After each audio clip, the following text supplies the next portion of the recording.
সৰুৰ পৰা ডাঙৰ দীঘল কৰা ছোৱালীজনী বাৰু মাক দেউতাকৰ বাবে কেতিয়াবা বুজা হ'ব পাৰে।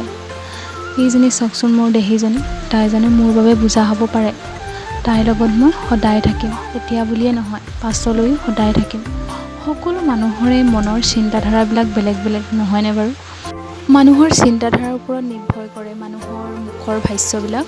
গতিকে বেলেগৰ কথা মোৰ কোনো গাত নালাগে। বাকী যি কি নহওক, বহুত দিন ভিডিঅ' দিয়া হোৱাই নাই, ভাবিলোঁ ভিডিঅ' এটা বনাওঁ। জীৱনত ঘটি যোৱা কিছুমান কথা আপোনালোকৰ লগত ভিডিঅ' আকাৰে শ্বেয়াৰ কৰোঁ। বাকী আকৌ ভিডিঅ'বিলাক কণ্টিনিউ কৰিম বুলি ভাবিছোঁ। যিহেতু গাবিলাক ইমান ভাল নাছিল, সেইবাবে ভিডিঅ' বনোৱা হোৱাও নাছিল। ভাবিছোঁ আকৌ ভিডিঅ' কণ্টিনিউ কৰিম, আপোনালোকে ভিডিঅ'বিলাক চাব। যিহেতু বতৰ একেবাৰে ডাৱৰীয়া, সেইবাবে কাপোৰৰ লাইন লাগি গৈছে পূৰা, দেখিছেনে? বাকী এইজোপা দেখিছেনে আমাৰ মধুৰি নতুনকৈ লাগিছে। বাকী আজি ভিডিঅ'টো ইমানেই আছিল।